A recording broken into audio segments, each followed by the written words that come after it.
के जो भाई है शमसुद्दीन के, शमसुद्दीन का नाम है शमसुद्दीन मुसाजी खेड़ावाला, उसका भाई है इकबाल मुसाजी खेड़ावाला। और एक दूसरा मतलब इसमें जो नाम मिला है वो है अब्दुल करीम जावरावाला और सालिया बीबी और एक सादिक खान। सादिक वही है जिसका अलियास मतलब उर्फ नाम भूरा भाई है।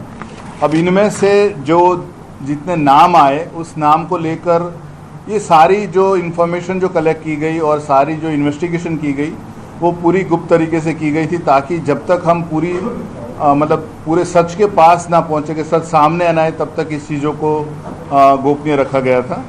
और शमसुद्दीन जो है ये फरजाना के साथ शादी किया था वो मतलब इंसान है। और इकबाल जो है इकबाल मूसा जो उसका मतलब शादी की थी तो उसका शमसुद्दीन का बड़ा भाई होने के नाते उसका जेठ था। अब्दुल करीम जो है वो शमसुद्दीन का दोस्त है, पर वो अभी उसकी मृत्यु हो चुकी है।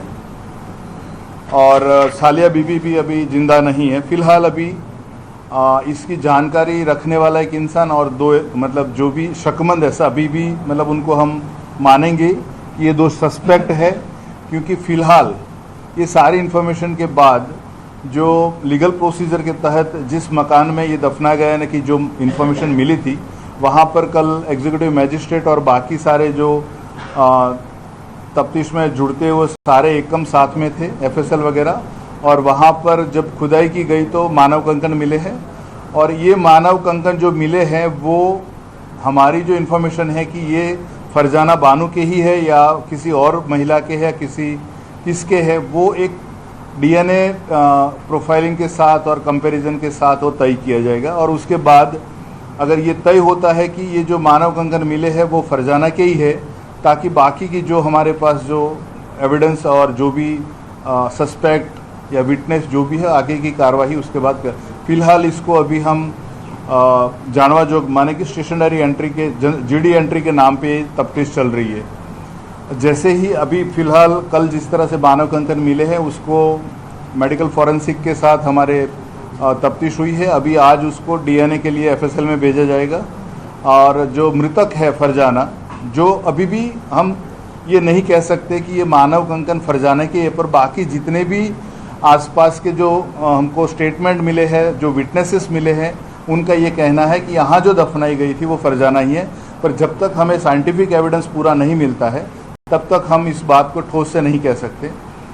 जैसे ही डीएनए प्रोफाइलिंग का जो भी रिजल्ट आता है और कंपैरिजन होती है, उसका भाई जिंदा है अभी फरजाना का, तो उसके साथ कंपेयर करके जब तय होता है तो उसके बाद ऑफेंस रजिस्टर्ड करके बाकी लोगों को अरेस्ट किया जाएगा और आगे की तफ्तीश की जाएगी। सर, जब हत्या की गई थी 1992 में, तब किस प्रकार से हत्या की गई थी? उस समय हत्या में कौन कौन शामिल था और ये मकान वहाँ पे क्यों किसका था और वहीं पे क्यों दफनाया गया? जब शमसुद्दीन और फरजाना के बीच जो अभी तक कथित हमें जो माहिती मिली है उसके हिसाब से उन दोनों के बीच अनबन थी। और वैसे भी फरजाना अपनी जो जीने का तरीका उससे वो मतलब अपने आप को सहम में नहीं रख रही थी, और इसके वजह से दोनों के बीच साथ रहने का कोई मतलब नहीं रहा था। पर वो शमसुद्दीन को छोड़ नहीं रही थी, शमसुद्दीन के साथ भी रहते हुए भी वो फ्लैश ट्रेड में इन्वॉल्व थी। तो फिर तंग आकर उसने अपने भाई और दोस्त को बताया कि मैं इससे तंग आ गया हूँ और इसको ये मुझे छोड़ नहीं रही है, तो फिर इसका कुछ इलाज करना पड़ेगा। तो सालिया बीबी जो है वो अब्दुल करीम जो है उसके ऑब्लिगेशंस में थी, तो उन्होंने ये तय किया कि सालिया बीबी के घर रुकते हैं, एक दिन तुम दोनों जाके रुको, बाकी का काम हम संभाल लेंगे। तो ये अब जब शमसुद्दीन फरजाना को लेके सालिया बीबी के घर रुका, तब ये बाकी के जो सकमा अभी भी सस्पेक्ट है, हम बोल सकते हैं कि आने वाले दिनों में आफ्टर एफएसएल रिपोर्ट वो बोलेंगे कि ये अभियुक्त है।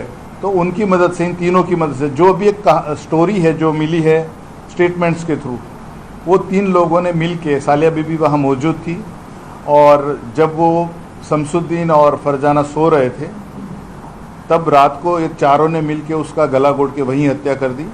और जो घर में मतलब जो खड्डा बनाया हुआ था फॉर द टॉयलेट, वो जो यूटिलाइज नहीं हो रहा था, उसी खड्डे को पहले से तैयार रखा था।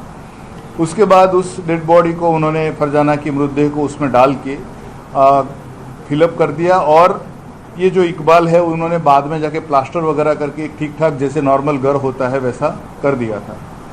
उसके बाद सब अपने ये जो सारी जानकारी में जो विटनेस है उसके बारे में हम अभी नहीं बताएंगे, क्योंकि तफ्तीश को भी नुकसान हो सकता है और विटनेस को भी थोड़ा मतलब जब तक फाइनल डिटेल्स नहीं आती तब तक। पर विटनेस ने देखा था, विटनेस वहाँ इसी वक्त पहुँचा क्योंकि विटनेस की सांस थी ये जो साले बीबी, और उसने बताया कि मतलब वो गया वहाँ पर किसी काम से, रात का टाइम था, वहाँ वो अक्सर जाया करता था, और जो वो वहाँ गया तो उसने देखा कि 4 लोग जो मतलब उसको कर रहे थे मतलब अंदर डालने की कोशिश, तो वो वहाँ अचानक पहुँच गया तो बाकी सब डर गए।